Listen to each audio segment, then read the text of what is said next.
Terdapat dua faktor utama yang menjadi punca rakyat Malaysia kehilangan pekerjaan, lebih-lebih lagi semasa pandemik COVID-19. Yang pertama, kemelesetan ekonomi negara yang telah menyebabkan masyarakat tiada peluang pekerjaan untuk mendapatkan pendapatan bulanan yang tetap. Dan yang kedua ialah Perintah Kawalan Pergerakan yang telah menyebabkan sebilangan daripada mereka diberhentikan dalam tempoh 24 jam untuk mengurangkan bilangan pekerja dalam organisasi.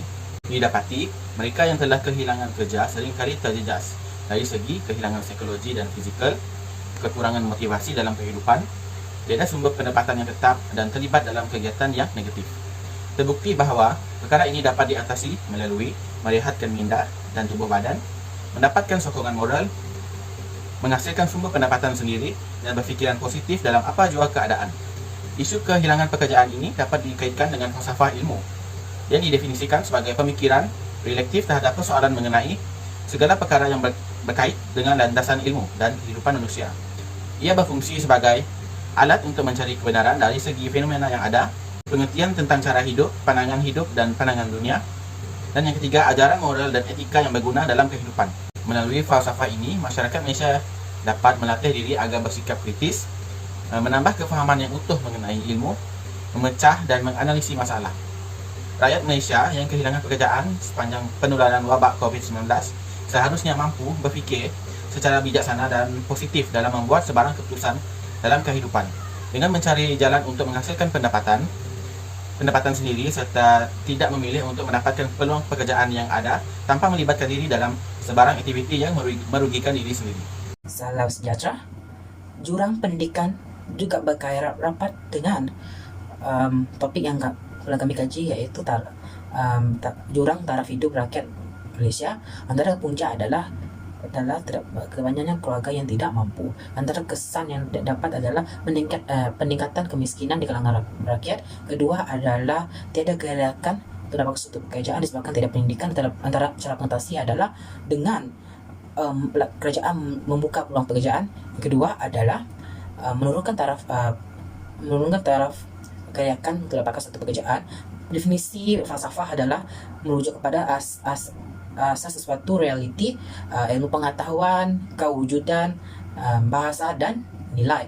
Menurut berita harian yang online yang tajuk tiada pecah internet, gadget seperti belajar di sekolah daif menyatakan bahawa kerisauan pengajar adalah jurang pendidikan antara luar bandar dan di bandar yang berkaitan rapat dengan golongan miskin dan kaya. Di sini menyatakan bahawa pendidikan mempengaruhi taraf hidup seorang dan juga dari segi falsafah seperti yang definisi menyatakan ilmu pengetahuan penting untuk menjamin masa hadapan dan juga meningkatkan taraf hidup masyarakat.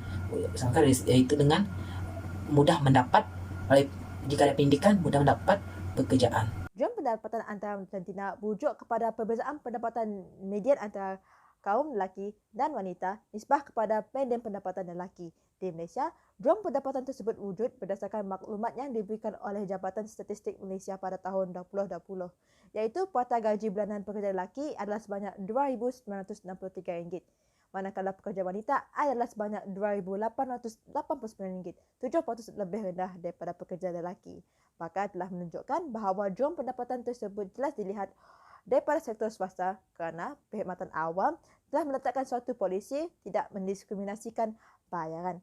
Faktor utama yang menyebabkan adanya jurang pendapatan tersebut ialah tanggapan masyarakat terhadap jantina pekerja, seperti tanggungjawab pribadi melebihi tanggungjawab profesional, setengah jantina tidak mendapat melaksanakan tugas tertentu dan dianggap kurang menguntungkan syarikat setelah menjadi ibu bapa. Mutakhir ini, masalah sosial dalam kalangan remaja berada pada tahap yang amat membimbangkan. Setiap hari pasti akan ada sahaja masalah mengenai salah laku remaja yang seakan-akan tidak mempunyai penghujungnya. Bukan sahaja di radio atau televisyen, masalah sosial remaja juga seperti lumba motor, seks bebas, pembuangan bayi, penyalahgunaan dada, pergaduhan geng dan seumpamanya mesti akan disajikan buat kita. Okey, remaja pada masa kini seolah-olah suka melakukan masalah sosial yang akan mendatangkan pelbagai kemudaratan kepada diri sendiri dan juga individu lain. Lebih membimbangkan lagi, iaitu mereka sanggup untuk merekod dan merakam diri mereka sendiri, kemudian memuat naik video tersebut ke dalam social media semata-mata untuk mendapatkan perhatian daripada netizen. Pun begitu, apa yang mereka akan dapat hanyalah kecaman semata-mata. Sebagai contohnya, baru-baru ini sekumpulan remaja telah memuat naik sebuah video seperti mereka sengaja merosakkan produk yang dijual di sebuah kedai Sarbaneka, iaitu terkemuka di negara kita, Malaysia. Video itu kemudiannya tular dan sohor kini di hampir setiap platform media sosial, namun menimbulkan kemarahan ribuan netizen. Akibatnya, netizen yang melaporkan video itu kepada pihak polis dan sekumpulan remaja tersebut yang terbabit telah diberkas. Kesimpulannya di sini adalah masalah sosial dalam kalangan remaja perlulah dipandang serius kerana mereka merupakan tonggak negara untuk menerajui kepimpinan pada masa hadapan. Ini sangat sesuai dengan slogan kita, iaitu pemuda harapan bangsa, pemudi tiang negara. Hakikatnya, modal insan sebuah negara itu adalah remaja. Mereka adalah generasi muda yang baru akan mencorakkan negara, dan tanpa mereka, masa depan sesuatu negara itu pasti kelihatan agak kelam.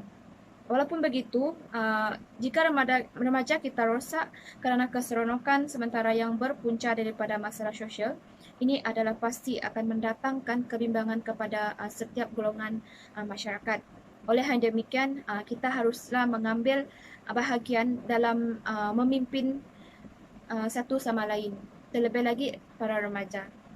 Sekian, terima kasih. Rakyat Malaysia yang menghadapi masalah perkauman ini berpunca daripada yang pertama, sistem pendidikan yang terasing, dan yang kedua ialah kurang interaksi antara kaum. Kesan daripada isu perkauman ini, yang pertama, integrasi dan persefahaman dalam kalangan kaum sahaja. Yang kedua, kurang kefahaman tentang adat dan budaya sesebuah kaum. Yang ketiga, berlakunya sikap prejudis antara kaum. Seterusnya ialah cara mengatasi. Yang pertama, memperbanyakkan aktiviti yang boleh melibatkan semua kaum. Seterusnya, sering ziarah menziarahi antara kaum. Dan yang terakhir, perlu mengeratkan silaturahim antara kaum. Seterusnya ialah fungsi. Yang pertama, dapat memupuk kesefahaman antara kaum. Yang kedua, mengelakkan perselisihan faham antara kaum. Dan yang ketiga, menghormati antara satu sama lain. Manakala, manfaat yang kita dapat pula ialah yang pertama, negara akan lebih aman dan makmur. Seterusnya, negara dapat melahirkan masyarakat yang bersatu tanpa mengira bangsa dan juga agama.